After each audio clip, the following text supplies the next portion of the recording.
Halo, halo, halo, kaum rebahaner kumaha daramang. Semoga sehat selalu tanpa kekurangan apapun. Seperti biasa, Mimin akan melanjutkan alur cerita Guruku Adalah Seorang Dewa.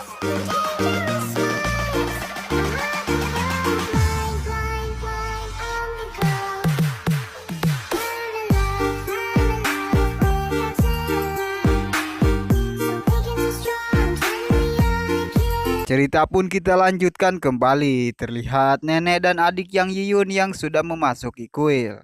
Kalian masuk dulu saja. Aku pergi ke toilet dulu ya. Ucap Yang Yiyun sambil melambaikan tangan kepada mereka. Jangan lama-lama. Cepat kembali. Ucap Neng Sansan kepada Yang Yiyun. Tanpa basa-basi, Yang Yiyun pun langsung mencari sesuatu yang bisa mengaktifkan poci alam semesta miliknya dengan cara melakukan detektor dengan poci alam semestanya. Terlihat Yang Yun pun luak liuk kemana-mana. Akhirnya Yang Yun menemukan sesuatu yang seperti batu hitam, terlihat memiliki aura yang sangat luar biasa. Reaksi yang sangat kuat. Apakah barang ini?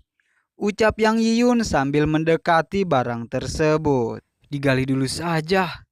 Ucap Yang Yiyun di dalam benaknya. Namun terlihat ada seseorang yang sangat misterius di belakang Yang Yiyun. Seperti sosok hantu. Ternyata sebuah benda peri kuno. Ucap si Abah yang datang tiba-tiba. Sehingga membuat Yang Yiyun menjadi rewas seketika. Wah! Ucap Yang Yiyun ketakutan. Guru, apakah kau bisa jangan tiba-tiba muncul tanpa suara? Aku kaget tahu. Bagaimana kalau aku jantungan terus jantungku copot? Ucap Yang Yiyun marah-marah kepada Abah Dewa. Namun nampaknya si Abah malah narik-narik janggutnya yang panjang. Wis, wis, wis, wis, wis. Kelihatannya di dunia kalian keberadaan budaya pelatihan kebenaran juga ada. Kedepannya kau harus lebih memperhatikannya. Jangan-jangan sekarang masih ada orang yang berlatih kebenaran yang lebih hebat lagi. Ucap si Abah sambil narik-narik kumisnya. Wis, wis, wis, wis, wis. Namun terlihat Yang Yiyun malah memikirkan sesuatu dan melamun. Meskipun dulu sering mendengarkan nenek menceritakan legenda dewa tentang Gunung Naga yang gabung dan kuil 9 hari. Apakah legenda ini semuanya benar? Ucap Yang Yiyun di dalam hatinya. Lalu, kau ini sangatlah beruntung. Benda peri ini adalah sebuah tungkupil. Meskipun ditaruh di dunia pelatihan, kebenaran juga adalah sebuah keberadaan yang dapat membuat pertumpahan darah. Cepat simpan. Ucap si Abah Dewa mengingatkan Yang Yiyun. Seketika benda itu tersedot masuk ke dalam poci alam semesta milik Yang Yiyun. Sehingga membuat Yang Yiyun menjadi terewas-rewas dan terheran-heran. Hah? Kenapa ini? Ucap Yang Yiyun terewas-rewas. Setelah selesai bersembahyang, Yang Yiyun diam-diam menyumbang uang sebanyak 40 juta ke dalam kotak beramal di kuil. Kemudian turun gunung bersama nenek dan adiknya Sansa. Setelah sesampainya di rumah, Yang Yiyun pun melihat benda tersebut. Nampaknya Yang Yiyun sangat terheran-heran dengan benda itu. Apakah ini benar-benar benda peri? Kenapa sangat hidung begini? Ucap Yang Yiyun tak percaya kalau itu benda peri karena benda itu sangat hitam. Namun seketika si Abah Dewa membejakan kepada Yang Yiyun. Benda peri yang berlevel seperti ini membutuhkan pelatihan dengan tetesan darah. Lalu menggunakan tenaga dalam menghindari api untuk berlatih. Tunggu, di antara kau dengan Tungkupil sudah mengalami reaksi.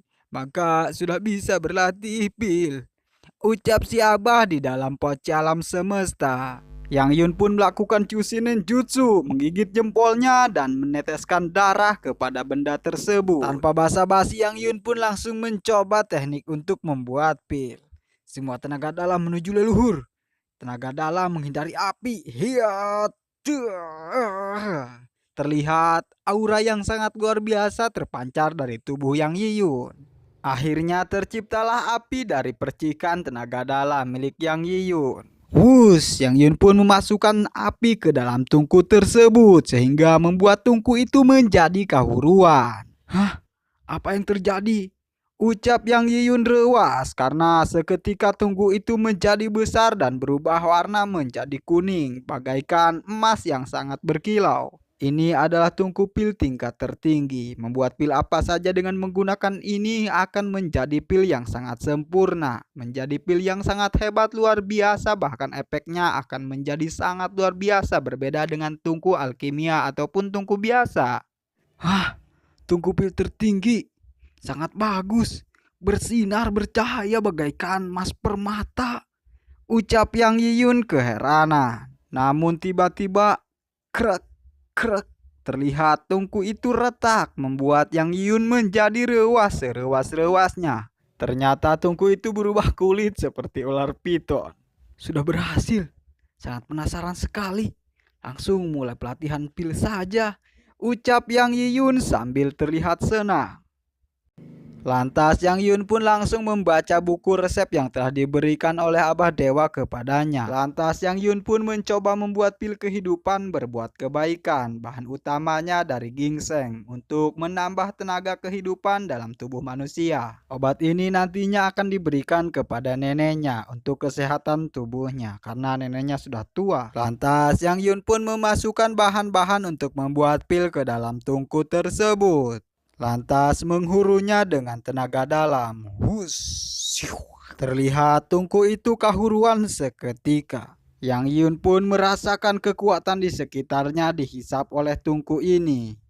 Ini memang benar tungku pil yang dilepal benda peri. Yang Yun pun rewas dengan kecepatan tungku tersebut dalam membuat pil. Ini sangat cepat, berbeda dengan tungku lainnya.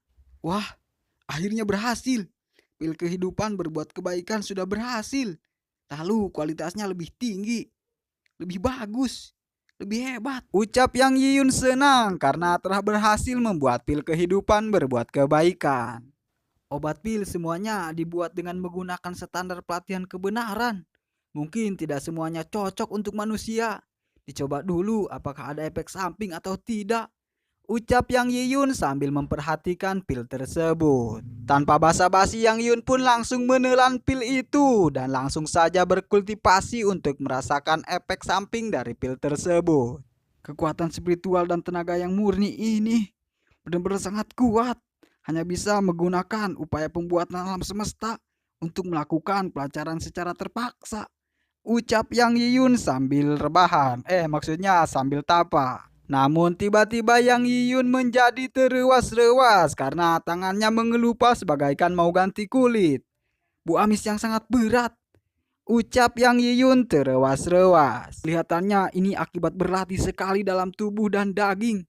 Di dalam tubuh mengeluarkan sebuah lapisan dan kotoran. Sangat bau amis. Ucap Yang Yiyun di dalam hatinya karena bau amis seperti sesuatu. Namun tiba-tiba ada yang mengetuk pintu kamar Yang Yiyun. Tuk-tuk. Terlihat Neng Sansan masuk ke kamar Yang Yiyun. Kakak, apa yang sedang kau lakukan? Kenapa ada bau amis begini, kakak? Ucap Neng Sansan kepo. Neng Sansan pun melihat Yang Yiyun dengan tatapan yang sangat bengong. Dikira menggunakan sabun. Dasar kakak. Titik-titik. Baca sendiri karena Mimin takut dapat dolar kuning lagi. Yang Yun pun menangis karena dikira menggunakan sabun. San-san, kejadiannya bukan seperti yang kau pikirkan. Ucap Yang Yun sambil menangis. Akhirnya Yang Yun pun ngingkig pergi ke kali untuk membersihkan badan. Sial, menjaga-jaga dan tidak terjadi kesalahpahaman. Lebih baik mandi dulu di danau peri di atas gunung. Ucap Yang Yiyun di dalam hatinya sambil ngingkig pergi ke danau. Namun di tengah perjalanan Yang Yiyun menemukan sosok ibu-ibu. Nampaknya dia habis ngalasan supa. Tuan, kau ini sedang mau kemana? Menuju danau untuk mandi ya? Ucap ibu-ibu manja kepada Yang Yiyun. Iya benar Nona. Ucap Yang Yiyun. Wajah asing. Apakah di kampung Sangyang kami ada orang ini? Ucap Yang Yiyun di dalam hatinya sambil memperhatikan ibu tersebut. Tuan, biarkan aku membantumu mandi. Ucap ibu-ibu tersebut menggoda imin Yang Yiyun. Sontak saja hal itu pun membuat Yang Yiyun menjadi greget dan langsung saja meninggalkan ibu-ibu tersebut. Hentikan Nona, aku sudah mempunyai orang yang disukai. Ucap Yang Yiyun sambil meninggalkan ibu-ibu itu. Namun tepuguh karu ibu-ibu itu menyerang Yang Yiyun dengan cakarnya. Kalau begitu, akan kucapruk kau.